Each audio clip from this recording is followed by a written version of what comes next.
As a young woman, I had taken many babysitting gigs to make some extra money. It was a typical evening when I arrived at the Thompsons' suburban home to look after their two children, Lily and Jake.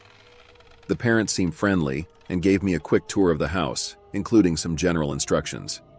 The evening started uneventfully. I helped the kids with their homework, prepared dinner, and watched a movie with them. But as the night wore on, I began to feel uneasy, as though I was being watched. It was a subtle, nagging feeling at first, something in the back of my mind that told me things were not right. As the kids went to bed, I decided to explore the house a bit more. I had an inkling that something was off, and I needed to reassure myself that everything was in order. The parents had mentioned the basement, but they didn't give me any reason to go down there. However, my curiosity got the better of me, and I headed toward the basement door. The moment I stepped onto the creaky wooden stairs leading down, I felt a sudden chill run down my spine. The basement was dimly lit, and the air was thick with an unpleasant, musty odor. As I descended further, I realized the source of my unease. There was someone down there with me. I paused, straining my ears to listen for any movement. What I heard sent shivers down my spine. There were soft, deliberate footsteps, like someone pacing. The sound of cracking floorboards and the occasional whisper were unmistakable. Someone was down there, and they were watching me. Fear gnawed at me, but I couldn't retreat. I had to know who was in that basement and why they were hiding there. I descended the stairs cautiously, my heart pounding in my chest. The closer I got to the bottom, the more I could hear. It was like a distant whisper, incomprehensible words that filled the air with an eerie presence. As I reached the basement floor, I hesitated for a moment, my flashlight trembling in my hand. The room was filled with old, dusty furniture and boxes, but there was no sign of the intruder. I took a step forward, and the whispering grew louder as though it was coming from all around me. The beam of my flashlight revealed a series of unsettling drawings on the walls. Distorted faces, twisted and contorted, stared back at me, their eyes filled with malevolence. It was a terrifying sight, and I could feel the fear gripping me even tighter. I moved cautiously through the basement, my heart racing with every step. I could hear the footsteps and the whispers growing louder and more frantic. Whoever was down there knew I was getting closer. Finally, I came upon a hidden corner of the basement. In the dim light, I saw a makeshift bed made from old blankets and pillows. And there, huddled in the corner, was a disheveled, emaciated figure, their face obscured by tangled hair. As I shined my flashlight on them, they let out a blood-curdling scream, the sound piercing the stillness of the basement. I recoiled in horror, realizing that the stranger had been living secretly in this house, watching our every move. I stumbled back up the stairs, my heart pounding in my chest. I needed to call the police and get the children to safety. But as I reached the top of the stairs, I heard the intruder following me, their footsteps growing louder and more frenzied. I slammed the basement door shut and locked it, then rushed to the phone. My trembling fingers dialed 911 and I explained the situation to the dispatcher. Help was on the way, but in the meantime, I had to protect the children. I gathered Lily and Jake, who were terrified and confused, and we barricaded ourselves in a bedroom, waiting for the police to arrive. It felt like an eternity, but finally the authorities showed up and apprehended the intruder. It turned out that the stranger had been living secretly in the basement for weeks, surviving on stolen food and water. They had been watching us, observing our every move, and their presence had filled the house with an eerie, unsettling atmosphere. As I stood in the safety of the bedroom, the police assured us that the intruder would be dealt with, but I couldn't shake the feeling of being watched. The horror of that night would forever stay with me, a chilling reminder that sometimes the most terrifying threats can be hiding in the most unexpected places, giving you shivers down your spine with their presence.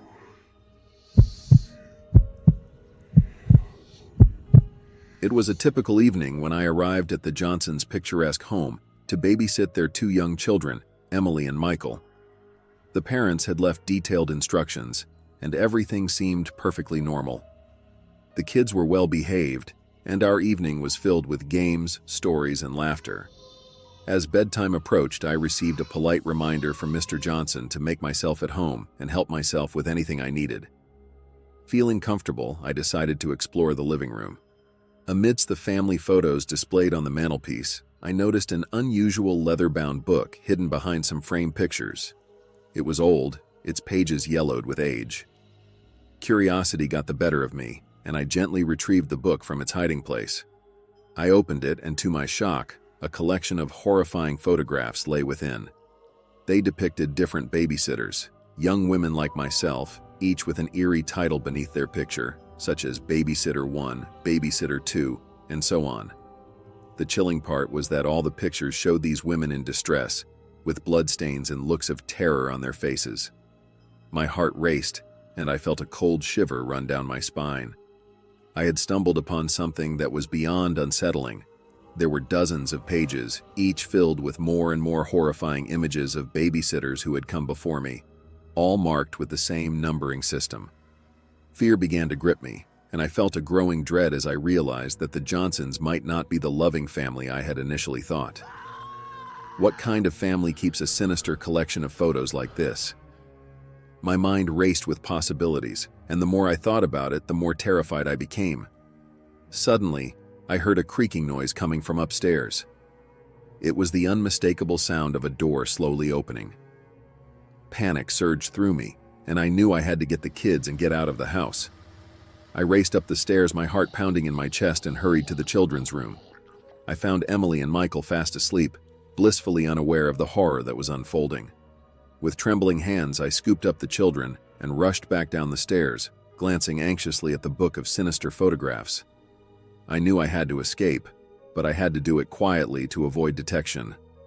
I reached for my phone to call for help, but it was gone, as was the landline phone in the living room. Desperation set in as I realized that I was trapped in a house with a disturbing secret, and I had no way to reach the outside world. I had to make a run for it, no matter the cost. Clutching the children tightly, I made my way to the front door, praying that it would be unlocked. With bated breath, I turned the doorknob and slowly pulled the door open. To my relief, it swung open without a sound, and I slipped outside into the night, my heart racing as I carried Emily and Michael with me. The darkness was oppressive, and I knew I had to get the children to safety. As I reached the sidewalk, I glanced back at the Johnsons' house. In the upstairs window, I saw a figure watching us, their eyes reflecting the pale moonlight. I couldn't see their face, but I could feel their malevolent gaze on us. I hurriedly made my way to the nearest neighbor's house and banged on their door, desperately pleading for help. They called the police, who arrived promptly to investigate the Johnsons' home. What they found inside was a horrifying secret that sent shockwaves through the community. It turned out that the Johnsons had been systematically luring babysitters into their homes and subjecting them to unspeakable horrors, capturing each one in a photograph to add to their sinister collection. I shuddered to think about the fate that could have befallen me and the children if I hadn't discovered their secret in time. It was a chilling reminder that evil could be hiding behind the facade of a seemingly ordinary family. As I sat in the safety of the neighbor's home, I couldn't erase the images of those terrifying photographs from my mind. The babysitters who had come before me, their faces frozen in terror, served as a haunting testament to the evil that can lurk beneath the surface, waiting to reveal itself and send shivers down your spine. My life had always revolved around work. As a single father, my job demanded long hours and constant attention, leaving me with little time to care for my two young children, Mia and Lucas. Desperate for help, I decided to hire a babysitter to ease the burden. The young woman who answered my ad seemed perfectly normal at first. Her name was Sarah, and she was cheerful, responsible, and appeared genuinely caring. She quickly bonded with Mia and Lucas, and they grew fond of her. The arrangement began smoothly, and I felt a sense of relief knowing my children were in good hands. But as the days passed, I started to notice strange things about Sarah that sent shivers down my spine. She began refusing to leave the house after her shift was over, claiming she wanted to make sure the children were comfortable and happy. At first, I considered its dedication to her job, but it soon became clear that her attachment to my children was far from typical. She would linger in their rooms long after they had fallen asleep, watching over them with an intensity that bordered on obsession. It was as if she believed herself to be their mother, and her actions grew increasingly unsettling. One evening, I arrived home unexpectedly to find Sarah in Mia's room, cradling her as if she were her own child. I couldn't hide my shock, and I asked her to leave immediately. She complied, but not without protest, insisting that she was doing what was best for the children. Despite my unease, I let Sarah continue to work, thinking her actions might have been a momentary lapse in judgment. However, her behavior only escalated. She started to watch the children from outside the house when she wasn't working, standing at the window for hours, her eyes fixed on Mia and Lucas with an intensity that sent chills down my spine. One day, I decided to confront Sarah about her unsettling behavior. I sat her down and asked her to explain her actions. Her response was far from reassuring. She claimed that she felt a deep, inexplicable connection with Mia and Lucas, and that she couldn't bear to be away from them.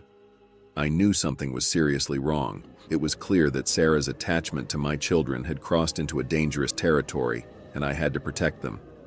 I decided to terminate her employment, and I asked her to leave the house for good.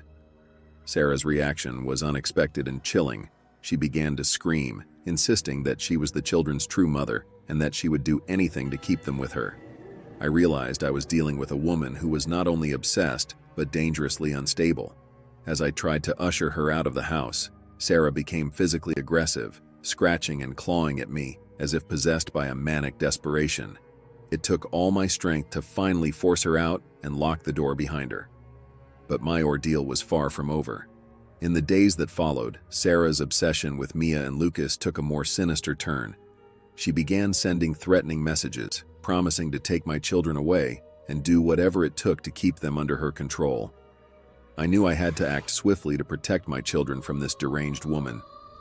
I sought a restraining order and contacted the authorities, who launched an investigation into Sarah's actions. It was discovered that she had a history of mental health issues and had been involuntarily committed to a psychiatric hospital in the past.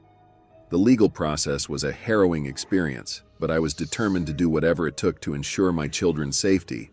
Sarah was placed under psychiatric evaluation, and Mia and Lucas received counseling to help them cope with the trauma of their ordeal. As time passed, my children began to heal, but the scars of their traumatic experiences would never fully fade. The horror of realizing that someone they had come to trust was capable of such madness would always linger in the shadows of their young minds. Sarah's obsession had nearly torn our lives apart, but we were fortunate to escape the nightmare she had created. The experience taught me the importance of safeguarding the well-being of my children and the devastating consequences that can result when a seemingly normal person becomes consumed by a dangerous obsession.